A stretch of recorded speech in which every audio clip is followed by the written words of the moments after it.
Imagine करो, एक ऐसा वक्त जब पूरी दुनिया पानी के एक खौफनाक सैलाब में डूब रही है। चारों तरफ तबाही का वो मंजर है जिसे कोई इंसान अपने दिमाग में सोच भी नहीं सकता। कोई सूखी जमीन नहीं बची है, भागने के लिए कोई ऊंचा पहाड़ नहीं है, बस मीलों तक फैला हुआ, उफनता हुआ और सब कुछ निगल जाने वाला एक गहरा समंदर है। और उस भयानक मौत के तांडव के बीच लहरों से लड़ता हुआ, तैरता हुआ लकड़ी का एक विशालकाय स्ट्रक्चर मौजूद है। उस स्ट्रक्चर के अंदर दुनिया के इतिहास का सबसे बड़ा और सबसे इम्पॉसिबल रेस्क्यू मिशन चल रहा है। आज हम सिर्फ एक पुरानी कहानी के बारे में बात नहीं करने वाले हैं। आज हम नूह की नाव यानी नोज आर्क के बिल्कुल अंदर चलेंगे, लेकिन इसे हम किसी बच्चों की किताब की तरह नहीं देखेंगे। आज हम इस नाव को एक रियल साइंटिफिक इंजीनियरिंग और सर्वाइवल मास्टरपीस की तरह डिकोड करेंगे। हम गहराई से समझेंगे कि वो नाव सच में अंदर से कैसी थी, उसका इंटरनल डिजाइन क्या था और वो एक ऐसा सर्वाइवल स्ट्रक्चर कैसे बनी जिसने दुनिया के सबसे भयंकर तूफान को मात दे दी। बचपन से हमने संडे स्कूल या टीवी पर जो तस्वीरें देखी हैं, उनमें एक छोटी सी गोल नाव होती है जिसमें से एक जिराफ अपनी गर्दन बाहर निकाले खड़ा होता है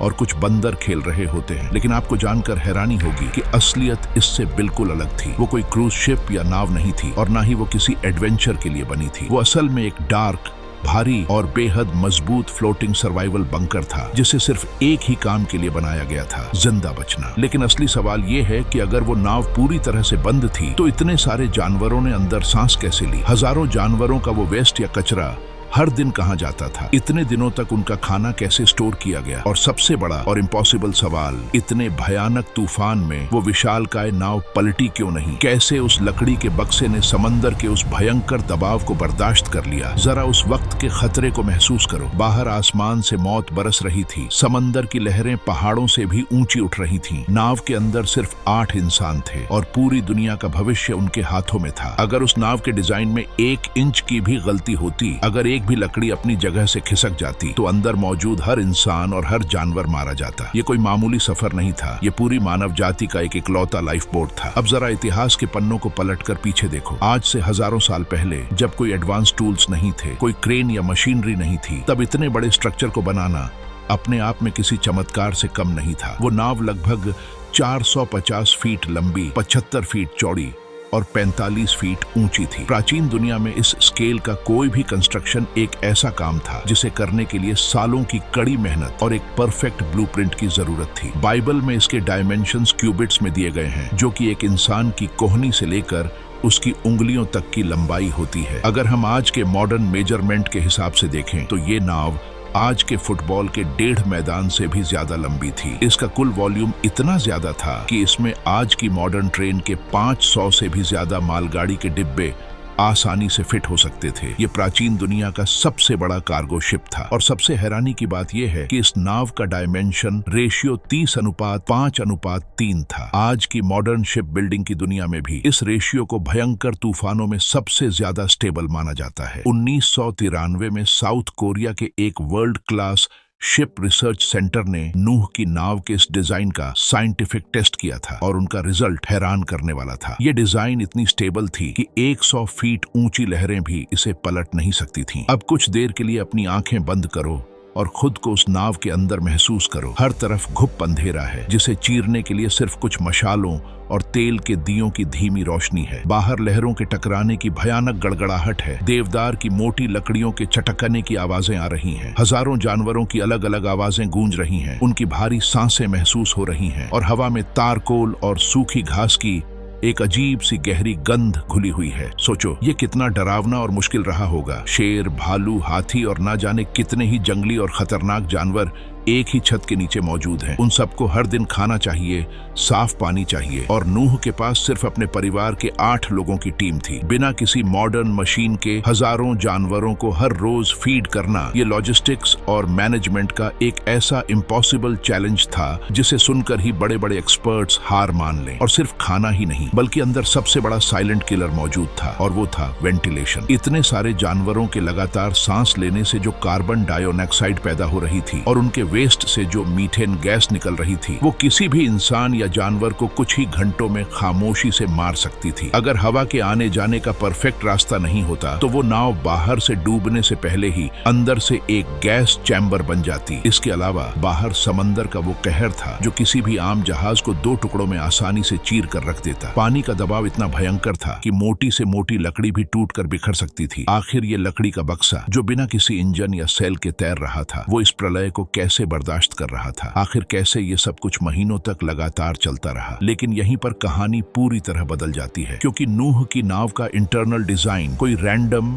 या तुक्के में बनाया गया काम नहीं था। असल में वो नाव अंदर से एक बेहद सोच समझकर बनाया गया इंजीनियरिंग और सर्वाइवल ग्रिड था। अंदर का पूरा स्पेस इस तरह से डिवाइड किया गया था कि हर जानवर, हर इंसान और हर फूड स्टोरेज का अपना एक फिक्स जोन हो। वो एक रफ बक्सा नहीं था, वो एक बहुत ही सिस्टमैटिक और ऑर्गेनाइज्ड वेयर हाउस की तरह काम कर रहा था। अगर हम आज उस नाव का क्रॉस सेक्शन निकाल कर देखें तो हमें साफ समझ आता है कि ये सिर्फ एक बड़ी बोट नहीं थी, ये एक चलता फिरता इकोसिस्टम था, एक सेल्फ सस्टेनिंग सिटी थी जिसे महीनों तक बिना किसी बाहरी मदद के, बिना जमीन को छुए जिंदा रहना था। वहां हर चीज का एक परफेक्ट हिसाब था। इस नाव के अंदर 3 अलग अलग डेक यानी 3 मंजिलें बनाई गई थीं। सबसे नीचे का डेक, बीच का डेक और सबसे ऊपर का डेक। हर डेक का अपना एक खास पर्पस था और किसी भी चीज को बिना सोचे समझे कहीं भी नहीं रखा गया था। ये एक परफेक्ट वेट मैनेजमेंट सिस्टम था। सबसे नीचे वाले डेक में सबसे भारी जानवरों को रखा गया होगा, जैसे कि हाथी, गैंडे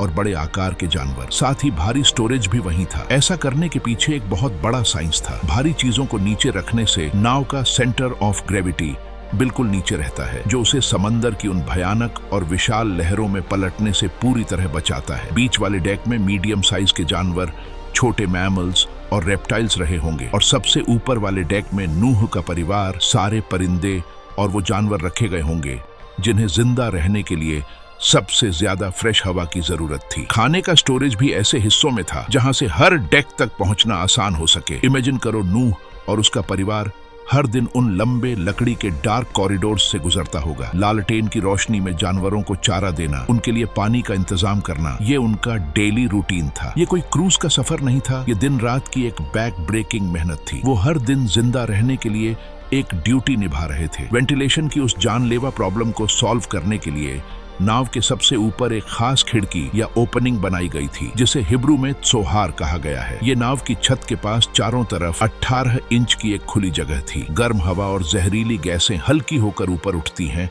और इस त्सोहार से बाहर निकल जाती है, जबकि बाहर की ठंडी और फ्रेश हवा लगातार अंदर आती रहती है। ये एक नेचुरल एयर कंडीशनिंग सिस्टम था। वेस्ट मैनेजमेंट यानी जानवरों के कचरे को साफ करने के लिए कई हिस्टोरिकल स्कॉलर्स मानते हैं कि नाव के फ्लोर में स्लैट्स या एक तरह का मून पुल सिस्टम रहा होगा। कुछ ऐसे रास्ते या ढलान बनाई गई होंगी जिससे जानवरों का कचरा बिना इंसानी मेहनत के सीधे समंदर में गिर जाए, ताकि नाव अंदर से साफ रहे और कोई बीमारी न फैले। पानी को नाव के अंदर आने से रोकने के लिए नाव को अंदर और बाहर से एक खास तरह के तारकोल या पिच से कवर किया गया था। बाइबल में इस कोटिंग के लिए जो शब्द इस्तेमाल हुआ है वो है कोफर। नूह ने हर एक लकड़ी की दरार को इस कोटिंग से पूरी तरह सील कर दिया था। ये कोफर सिर्फ एक वाटरप्रूफ कोटिंग नहीं थी, ये उस देवदार की लकड़ी को एक ऐसी अद्भुत मजबूती दे रही थी जो समंदर के खारे पानी और उस भयंकर तूफानी दबाव को झेल सके। इसी कोटिंग ने उस लकड़ी के बक्से को पानी के प्रहार से टूटने